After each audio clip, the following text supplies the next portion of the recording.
Hello friends, இப்போ ஃபொரெக்ஸ் ட்ரேடிங்கில் வந்து நான் ஒரு புதுவிதமான ஸ்ட்ராட்டஜி என்று சொல்ல போகிறேன். இந்த ஸ்ட்ராட்டஜி வந்து கொஞ்சம் ஈஸியான மெத்தட், அதே நேரத்தில் டேஞ்சரஸும் இல்லை. எப்படின்னா இந்த ஸ்ட்ராட்டஜி வந்து வெரி சிம்பிளாக இருக்கும், நல்ல ஈஸியாக இருக்கும். ப்ராஃபிட் எடுக்கிறதுக்கு ஏற்ற மாதிரி தான் இந்த ஸ்ட்ராட்டஜி. அது என்ன ஸ்ட்ராட்டஜின்னா, ஃபஸ்ட்டாக வந்து நான் இதில் வந்து சில 3 இண்டிகேட்டர் பாவிக்கிறேன். அந்த 3 இண்டிகேட்டரை வச்சு தான் நான் இந்த ட்ரேடுகள் எடுப்பேன். அதுக்கான அர்த்தம் என்னென்னா, ஃபர்ஸ்ட்டாக என்னென்ன இண்டிகேட்டரை யூஸ் பண்ணுறோம்ன்றதை சொல்கிறேன். நான் வந்து இதில் வந்து நார்மலாக moving average 200, parabolic SIR, moving average 20, 40 பயன்படுத்துகிறேன். இப்போ நான் லைவாகவே காட்டுறேன். நார்மலாக வந்து நாங்கள் இந்த 200 மூவிங் அவரேஜே தேவையில்லை இந்த ஸ்ட்ராட்டஜியை பொறுத்த வரைக்கும். ஆனால் நான் வந்து என்ன செய்திருக்கேன்னா, இப்போ மூவிங் அவரேஜ்லேயே 20, 40 தனித்தனியாக எடுக்காமல் ஒரு இண்டிகேட்டருக்கு மூவிங் அவரேஜ் 50, 200 அப்படின்னு மிக்சிங் பண்ண மாதிரியே ஒரு இண்டிகேட்டருக்கு ரெண்டுமே ஒரே இண்டிகேட்டரில் வர்ற மாதிரி அதை பயன்படுத்துகிறேன். ஏனெண்டா அப்போ இந்த ட்ரேடிங் வியூவை பொறுத்த வரைக்கும் எப்போவுமே மேக்ஸிமம் 3 இண்டிகேட்டர் தான் பயன்படுத்தலாம் ஃப்ரீயாக யூஸ் பண்ணுற ஆட்கள். இதே நீங்கள் வந்து பெய்ட் பண்ணியிருந்தீங்கன்னா நீங்கள் எவ்வளவு இண்டிகேட்டர்ஸும் யூஸ் பண்ணலாம். நான் வந்து இது ஃப்ரீயாக யூஸ் பண்ணுறதால என்னால் வந்து 3 இண்டிகேட்டர் தான் மேக்ஸிமம் பயன்படுத்தலும். அதால் வந்து அப்போ எனக்கு வந்து எக்ஸ்ட்ராவாக ஒரு இண்டிகேட்டர் பயன்படுத்துறதுக்காக நான் முதல்ல பயன்படுத்தின வந்து மூவிங் அவரேஜ் வந்து 2, 40, 20, அதே மாதிரி பரபோலிக் எஸ்ஐஆர். இந்த மூவிங் அவரேஜ்ன்றது தான் இது பயன்படுத்துகிறேன். சரியா? ஆனால் நான் இப்போ பயன்படுத்துகிற வந்து மூவிங் அவரேஜ் இந்த 50 and 200 இருக்கு. இந்த மூவிங் அவரேஜை தான் நான் பயன்படுத்துகிறேன். அதில் போய் நீங்கள் செட்டிங்ஸில் போய் இதை செலக்ட் பண்ணிவிட்டு, இந்த மூவிங் அவரேஜ் 50, 200 செலக்ட் பண்ணிவிட்டு நீங்கள் செட்டிங்ஸில் போய் மாற்றலாம். இதில் வந்து இதை பற்றி நீங்கள் கவலைப்பட தேவையில்லை. நீங்கள் பார்க்க வேண்டியது, சேஞ்ச் பண்ண வேண்டியது இந்த லென்த் 40, இந்த 20, இந்த ரெண்டையும் சேஞ்ச் பண்ணாலே உங்களுக்கு வந்து அது சேஞ்ச் ஆகிடுமாங்க. இது வந்து என்னென்னா, நான் என்னத்துக்கு இந்த இண்டிகேட்டர் பயன்படுத்துகிறேன்டா, நான் நார்மலாக வந்து மூவிங் அவரேஜ் 40, 20 தனித்தனியாகவே எடுத்து பயன்படுத்தலாம். ஆனால் என்னத்துக்கு நான் இது பயன்படுத்துகிறேன்டா, 200 மூவிங் அவரேஜ் வந்து இந்த ட்ரெண்டை ப்ரிடிக்ட் பண்ணுறதுக்காண்டி சும்மா கொஞ்சம் எக்ஸ்ட்ரா கன்ஃபர்மேஷனுக்காண்டி நான் பயன்படுத்துகிறேன். நீங்கள் வந்து அப்படி பயன்படுத்தணும்ன்ற அவசியம் இல்லை. விருப்பம் பண்ணால் நீங்கள் அப்படி செய்யுங்க. இல்லாட்டி மூவிங் அவரேஜ் 40, 20 தனித்தனியாகவே பயன்படுத்துங்க ஒரு கலரில். அதே மாதிரி அடுத்த இண்டிகேட்டர் வந்து பரபோலிக் எஸ்ஐஆர். இந்த பரபோலிக் எஸ்ஐஆர் தான் அடுத்தது. அதுதான் இந்த ரெண்டாவதாக இருக்கிறது. இந்த 2 இண்டிகேட்டருமே உங்களுக்கு காணும். அடுத்ததாக பார்ப்போம் இந்த இண்டிகேட்டரை வச்சு எப்படி ப்ராஃபிட் எடுக்கிறேன்றதை. அதே மாதிரி இந்த ஸ்ட்ராட்டஜி வந்து 30 மினிட்ஸில் தான் கொஞ்சம் நல்லா வேலை செய்யும். அதே நீங்கள் பாருங்க என்ன மாதிரின்னு. இப்போ இந்த ஸ்ட்ராட்டஜியை வச்சு எப்படி ட்ரேட் பண்ணுறன்றதை பார்ப்போம். ஃபர்ஸ்ட்டாக நீங்கள் பாருங்கள், இதில் வந்து பச்சையும் சிவப்பும் இருக்குது. மஞ்சள் வந்து 200 மூவிங் அவரேஜ். நீங்கள் அதை கூட நிப்பாட்டி வைக்கலாம், அது கூட மெயினாக தேவையில்லை. நான் சும்மா ஒரு எக்ஸ்ட்ராவாக ஒரு கன்ஃபர்மேஷனுக்காண்டி போட்டிருக்கிறேன். இப்போ பாருங்கள், நீங்கள் 200 மூவிங் அவரேஜ் இல்லாமலே சொல்லி காட்டுறேன் எப்படின்ட்டு. இப்போ தான் வந்து இந்த இடத்துல வந்து க்ராஸ் ஆகிருக்கு. இந்த 20 மூவிங் அவரேஜ் வந்து நீங்களே பாருங்கள், 20 மூவிங் அவரேஜ் என்ன கலர், 40 மூவிங் அவரேஜ் என்ன கலர், 2 40 வந்து சிவப்பு, 20 வந்து பச்சை. சரியா? 40 சிவப்பு, சரி 40 வந்து சிவப்பு, 20 வந்து பச்சை.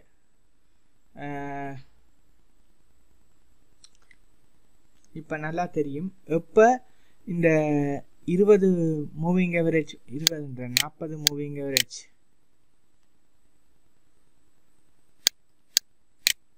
அவரேஜ் வந்து மேலே க்ராஸ் பண்ணி போகுதோ, மேலே க்ராஸ் பண்ணுற நேரம் இந்த பரபோலிக் எஸ்ஐஆரும் உங்களுக்கு கன்ஃபர்மேஷன் தரும்.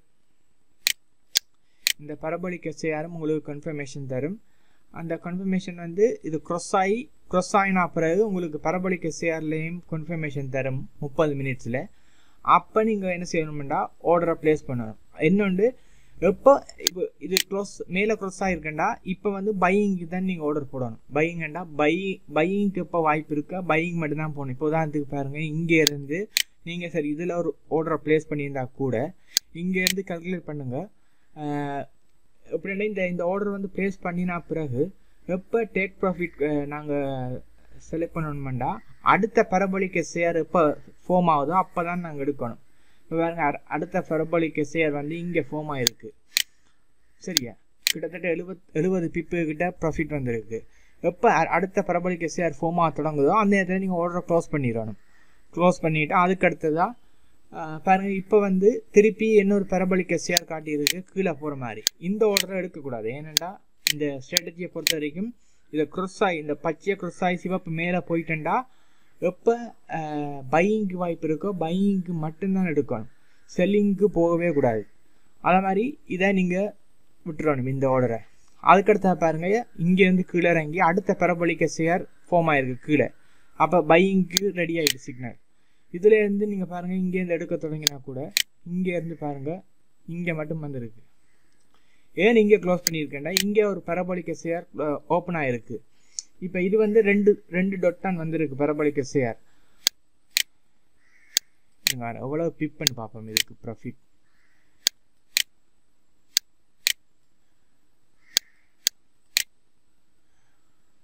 கிட்டத்தட்ட 34-33 பிப்பு கிட்ட வந்திருக்கு. அப்போ பாருங்கள் என்னென்னா இந்த பரபோலிக் எஸ்ஏஆர் வந்து இங்கே ஸ்டார்ட் ஆகிருக்கு. இது 2 பரபோலிக் எஸ்ஏஆர் வந்திருந்தா கூட நாங்கள் வந்து க்ளோஸ் பண்ண தான் வேணும். ஒரே ஒரு பரபோலிக் ஃபார்ம் ஆகினோடனே நாங்கள் எங்களோட ஸ்ட்ராட்டஜி இந்த ரூல்ஸ் படி அதை க்ளோஸ் பண்ணிடணும். அதுக்கு பிறகு அது எப்போ முடிஞ்சு அதுக்கடுத்தது திருப்பி இப்போவும் பையிங்லான் இருக்கு. ஏன்னா இந்த இது வந்து க்ளோஸ் பண்ணி கீழே வரையில. அப்போ பாருங்கள் திருப்பி பச்சை கலர் வந்து ஃபார்ம் ஆகிருக்கு, பரபோலிக் எஸ்ஏஆர் ஃபார்ம் ஆகிருக்கு. அதுலேருந்து கால்குலேட் பண்ணுங்கள், இங்கேருந்து இங்கே மட்டும் வந்துருக்கு. கிட்டத்தட்ட 87-90 பிப்பு கிட்ட வந்துருக்கு. என்னொன்று இதை வந்து என்ன சேஃப்டியாக ட்ரேட் பண்ணுறதுக்கு நல்ல ஒரு ஐடியா இருக்குது. என்னென்னா 4 ஹவர் எடுங்க, 4 ஹவர் சார்ட் எடுங்க. 4 ஹவர் சார்ட் எடுத்து நல்லா பாருங்கள், சப்போர்ட் ரெசிஸ்டன்ட் வரைய பழகுங்க. அது எப்படி வரைகிறேன்டா, சப்போர்ட் ரெசிஸ்டன்ட் வரைகிறதுக்கு வந்து சில பேர் குழப்பமாக இருக்கும். அதுக்கு நான் ஒரு ஐடியா சொல்கிறேன் கேளுங்க. என்னென்னா இப்போ கேண்டில் ஸ்டிக் வந்து எப்போவுமே ஒரு குறிப்பிட்ட இடத்த வந்து டச் பண்ணி தான் மேலே போகும்.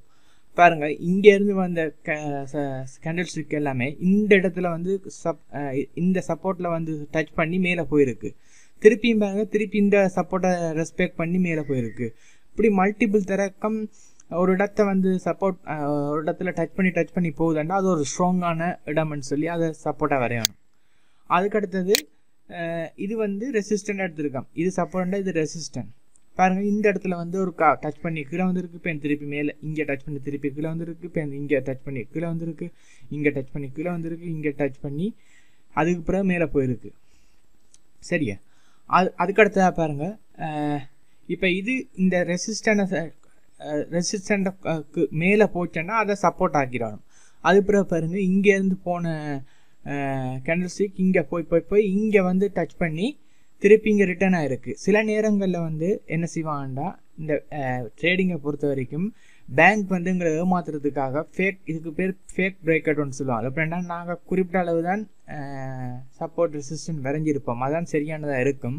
ஆனால் அவங்க என்ன செய்வாங்கண்டா, எங்களை வந்து ஏமாத்துறதுக்காக கொஞ்சம் மேலே ஏற்றி கீழே இறக்குவாங்க. அப்போ நாங்கள் வந்து சரி என்ன மேலே போப்பதாக்கு முன்னச்சு இருப்போம். அது இதில் எல்லாம் கொஞ்சம் சேஃப்டியாக ட்ரேட் பண்ணணும், இதெல்லாம் கவனமாக பார்க்கணும்.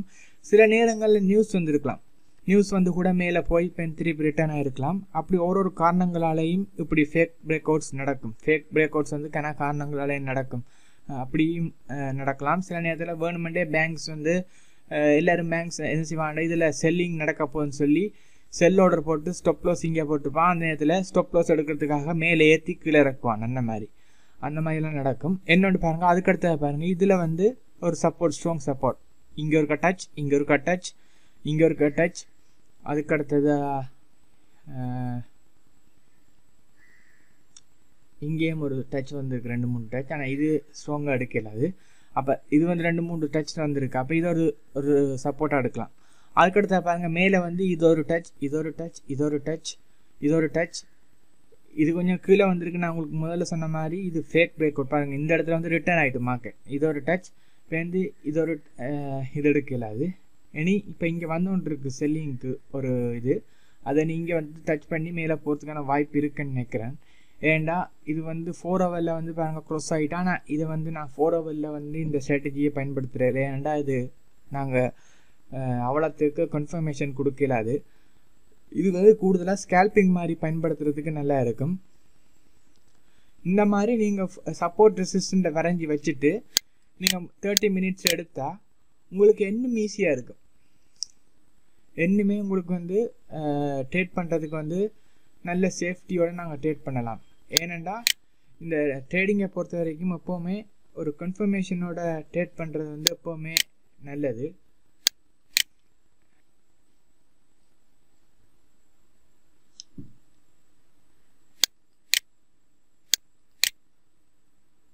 இப்போ பாருங்கள், நீங்கள் 30 மினிட்ஸ் சார்ட் எடுத்துட்டேன். 4 ஹவர்லேருந்து 30 மினிட்ஸ் சார்ட்டுக்கு வந்துட்டேன் திருப்பியும். இப்போ பாருங்கள், நல்ல க்ளீனாக சப்போர்ட் ரெசிஸ்டன்ஸ் தெரியும் உங்களுக்கு. அப்போ உதாரணத்துக்கு நீங்கள் எடுத்து பாருங்க, இங்கே இந்த இடத்துல க்ராஸ் ஆகி போயிருக்குன்னு வைங்க. இந்த இடத்துல க்ராஸ் ஆகுதுன்னா உங்களுக்கு ஓரளவுக்கு தெரியும் இது இந்த சப்போர்ட்டை இந்த ரெசிஸ்டண்ட்டை நோக்கி போகுது. இது சப்போர்ட் ரெசிஸ்டன்ட்னா என்னென்று முதல்ல நீங்கள் அண்டர்ஸ்டாண்ட் பண்ணணும். என்னென்னா இது வந்து சப்போர்ட் எப்போ கீழே இருந்து மேலே போகுதோ அது ரெசிஸ்டண்ட்டை நோக்கி போகுது. அடுத்து அதை வந்து ரெசிஸ்டன்ட்னு சொல்லுவாங்க. இதை தாண்டி போச்சுன்னா இது சப்போர்ட் ஆகிடும். அதுக்கடுத்த மேலே இருக்கிறது தான் ரெசிஸ்டண்ட் ஆகிடும். அதே மாதிரி மேலேருந்து வருதுன்னு வைங்க, இது வந்து சப்போர்ட்டாக இருக்கிறது. இதை தாண்டி போச்சுன்னா அதுக்கப்புறம் ரெசிஸ்டன்ட் ஆகிடும். இது ரெசிஸ்டன்ட் ஆகிடும், இது சப்போர்ட் ஆகிடும். இதெல்லாம் நீங்கள் தெரிஞ்சு வச்சுருக்கணும். அதே மாதிரி பாருங்கள், இந்த இடத்துல 30 மினிட்ஸில் இந்த சிவப்பு கேண்டில், இந்த சிவப்பு இண்டிகேட்டர் வந்து இந்த பச்சை கலரை தாண்டி மேலே போயிருக்கு. மேலே போனோன்னு பாருங்கள், கீழே பரபோலிக் எஸ்ஏஆர் வந்து கன்ஃபர்மேஷன் தந்திருக்கு. இங்கேருந்து நீங்கள் பாருங்கள், கூடுதலாக நாங்கள் இங்கே ஆர்டர் எடுத்துருக்க மாட்டோம். ஏனெண்டா க்ராஸ் ஆகிலேருந்து விட்டுருப்போம். இந்த இடத்துலேருந்து தான் நாங்கள் ஓரளவுக்கு ஆர்டர் எடுத்திருப்போம். இங்கேருந்து கால்குலேட் பண்ணுங்கள். என்னோட நீங்கள் கேட்கலாம், இதில் எடுக்கிறமே எப்படி கன்ஃபார்மாக எடுக்கிறேன்டா, இங்கே பரபோலிக் எஸ்ஏஆர் கன்ஃபர்மேஷன் வந்திருக்கு. அதுக்கு அடுத்ததாக அதுவும் க்ராஸ் ஆகிருக்கு. க்ராஸ் ஆகி எப்போ அடுத்த பரபோலிக் எஸ்ஏஆர் மேலேருந்து ஃபார்ம் ஆகுதோ அப்போ நாங்கள் ஆர்டரை க்ளோஸ் பண்ணலாம். இப்போ பாருங்கள், 31 பிப் வந்து எங்களுக்கு 30க்கு மேலேயே வந்திருக்கு. நான் சும்மா ஒரு குறிப்பிட்ட அளவு தான் சொல்கிறேன். அதுக்கடுத்ததாக பாருங்கள், இது க்ராஸ் ஆன பிறகு திருப்பி இந்த ஆர்டரை எடுக்கக்கூடாது. எங்களோட ஸ்ட்ராட்டஜி ரூல்ஸ் படி இது வந்து செல்லிங் வந்திருக்கு. இந்த செல்லிங் எடுக்கக்கூடாது. ஏன்னா இப்போ பையிங்க்கு தான் வாய்ப்பு இருக்குது. அப்போ எடுக்கக்கூடாது. அதுக்கு பிறகு பாருங்கள், இங்கே க்ராஸ் ஆகிருக்கு. சரியா, க்ராஸ் ஆகி சில பேர் ஆர்டர் எடுத்திருந்தா கூட கிட்டத்தட்ட ஒரு 8 பிப்பு கிட்ட வந்திருக்கு. 8 பிப்பு கிட்ட வந்திருக்கு. இன்னொரு இது இருக்குது,